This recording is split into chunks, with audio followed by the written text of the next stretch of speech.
I would like to welcome everyone to this peer presentation. My name is Lacey Shoemaker, and throughout this PowerPoint, I would like you to notice how the information given closely correlates with infant motor development. What is motor development anyways?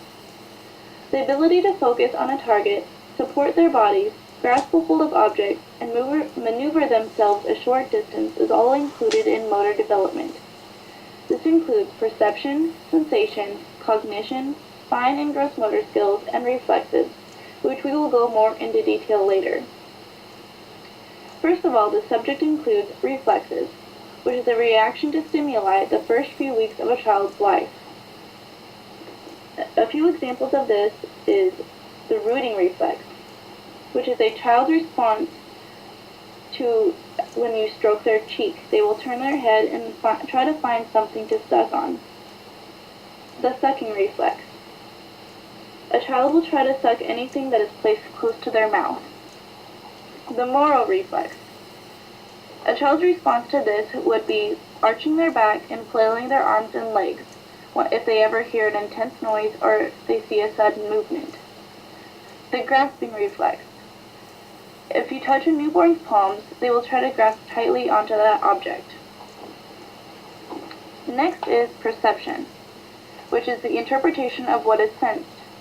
An example of this would be sound waves that travel through the air and reach our ears can be interpreted as noise. Sensation is information that acts with sensory receptors.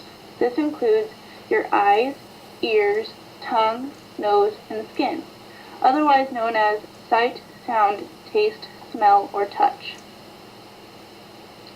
Next is cognition, the ability to remember, learn, and think through situations, otherwise known as problem solving, so the child learns from their mistakes and doesn't repeat them. This is a chart that I have added in. It has all of the reflexes that a child is associated with at this time, and some of them we have discussed and some of them we have not, but they are actions that you might see a child take. Moving on to gross motor development. These are skills that involve large muscle activities such as moving one's arms or legs. Some of this might include posture, which you might see from 6 to 7 months of age. Their sensory information acts with muscles, joints, and skin, allowing the child to know where they are in space. Walking, you might see by their first birthday. Balance and strength are key factors when learning to walk, but like anything else, walking takes practice. Surfaces also play an important role in knowing what is safe to crawl and walk on as well. Next is fine motor skills, finely tuned movements that require finger dexterity. During infancy, grasping is an amazing achievement at this age, which allows the infant to interact with their surroundings. During childhood, which I ranged from 3 to 12 years of age, is when you might see a child start to build puzzles, make block towers, or I can remember back in my elementary school days when we practiced our penmanship. This is a very complex skill to master. Finally, the first and second year milestones.